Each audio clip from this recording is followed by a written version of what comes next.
Good morning, good afternoon, good evening, folks. Michael Zuber, one rental at a time, back with the man, myth, the legend. And yes, still employed, Matt, the lumberjack landlord. We just got to keep reminding you of that. You're the last amigo. It's true. I know. I'm doing the math. I'm making that spreadsheet bleed, Mike. Are we down to months, weeks, or Yes. days? Months. Months. Okay. Months. Months. Okay. That's cool.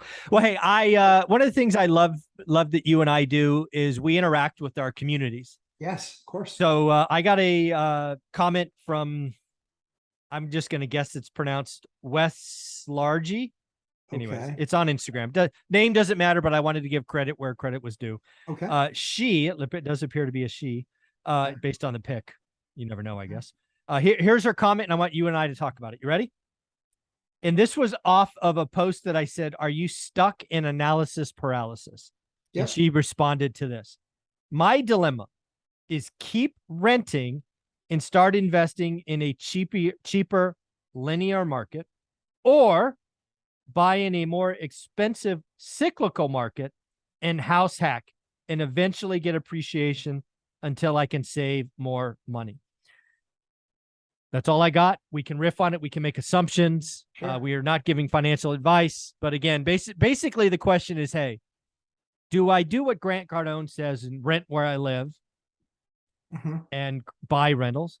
Or do I do cheat code to wealth and house hack? So with all that, with nothing else known, react to that comment. If you have as much money as Grant, you rent where you live. Let's assume that's not the case.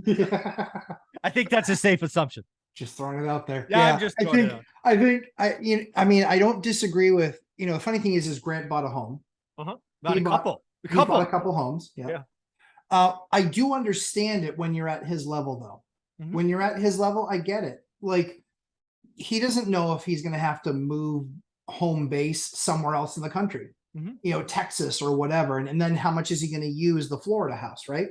So for him, a jet setter, I think it makes the most sense. And especially because, no offense, where he came from, I wouldn't want to have bought in LA anyway.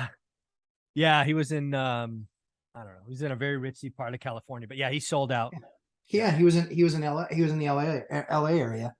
And so if I were Grant, yeah, I think Grant's got the right strategy for him, which is renting out.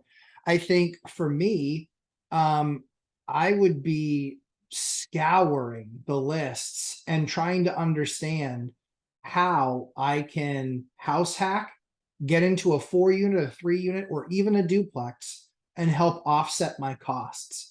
Because I think the mistake that people are making now is it's always missing in the calculator how much rent they're paying when they're figuring out their monthly costs.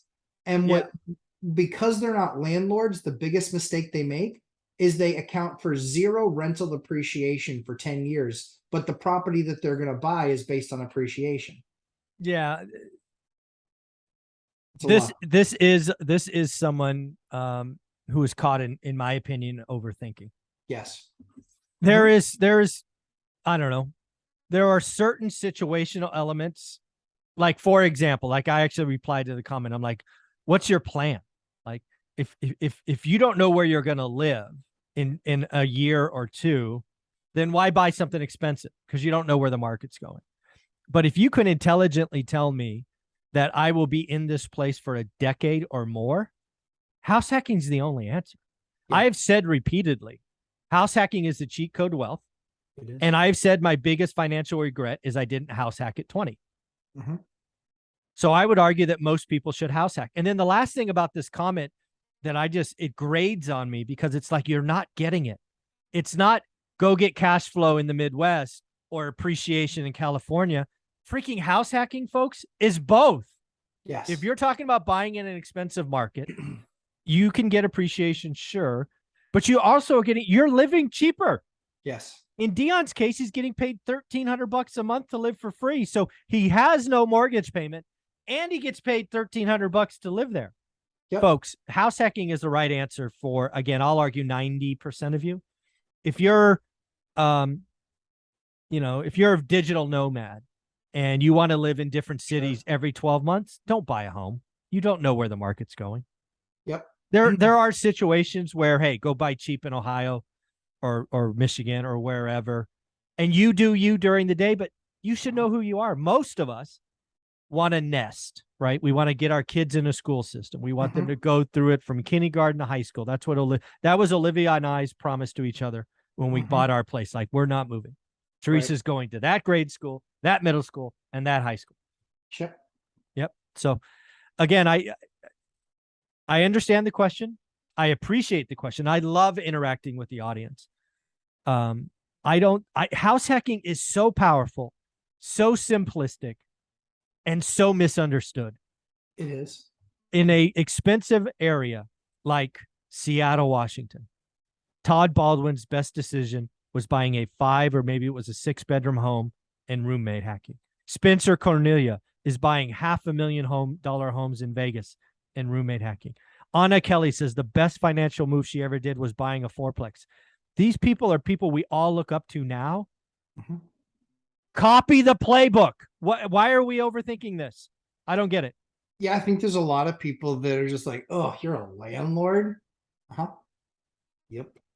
Well, it's even worse than that, because house hacking, you may not even call yourself a landlord, because technically, at least under the law, you're roommates. True. That's a true story. I think the biggest and most powerful thing is, like, even if you're that nomad, right? Like, let's say you're 24, 25, you've got a job in tech, you don't really want any responsibilities. A bunch of your friends are looking for a place to live too. The best thing that you can do is buy that 4-plex, have some buddies live with you, and then rent out some of the other units. Holy cow. Like, yeah. Or how about a military? How about somebody in the military? You're going to serve 20 years. You're going to be retired. You're going to be on your pension at 38 or 40 or whatever the year is.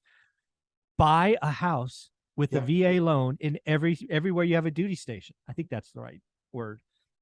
I have people on this channel who are military veterans who moved 5, 6, 7 times, and most of the time bought a house below the median price, rented it out to other military by the room. That's right. And then when they moved, guess what? These folks not only have a pension now, but they have a portfolio of 7 or 8 houses around the country. And that's, yeah, it's brilliance. It really is. Because the other thing too is, you also fish where the fish are. Yeah. The other people that are going to be taking your place are military. And the best part about that is that if you ever are in a position where somebody hasn't paid their rent, everybody's got a CO, and it's nothing but a call to that CO. And well, not only payment of rent. I mean, a couple of guys have told me he loves renting to the military because, again, same deal, right? Somebody jets on you or does damage or has a party, there's a chain of command. Yeah, the CO. Yep, that's who you're going to call. Basically, it's that conversation. Yeah. You say, like, who is this person, right? So that's the beauty. I mean, it's beautiful. Like, we had one of the scariest calls I ever got was a blocked number. I'm like, these are never good. Yeah, this is not good. I don't even pick those up. It was private. It was actually private. So I pick it up. I was like, this is Colonel Smith. Oh, crap. Oh no, what happened? I was like, yes, sir. Yeah, exactly. You stand up a little taller. Yeah. Like, yes, sir. And he said, we have someone in one of your units that will be moving out in the next hour. And we wanted to make sure that you were aware of that and that everything will be taken care of. I said, thank you, sir. Thank you for your service. Is there anything you need from me? Nope. Thank you, sir. Appreciate that. If I can be of any further assistance, let me know. That's pretty much how that call went. Yeah. It's like, I'll let him break the lease. No problem, sir. You got it. I was like, you got it. We're good. Yeah, so we're good. Yeah. So I mean, that's why we have a portion of our portfolio with that. We've got a shipyard that's close by to us. It's one of the 5 ports in the US that is there for nuclear subs. And so that's where stuff gets worked on. And so when your boat's here, it can be here for 18 months. And that means that you need a place to live for 18 months while you're doing that work. Yeah. So again, yeah, I think in this case, for most people, and I'm willing to assume based on the question, based on the way it's phrased, let me be clear that house hacking is probably the right answer. And again, I think house hacking is understood. In the context of this question, she thought house hacking gave her appreciation. No, house hacking gives you appreciation and cash. It lowers your expenses. It's right. Worst case, let's say you're doing a house or a duplex. and the mortgage payment's $3,000 or whatever it is. She's sounds like an expensive part.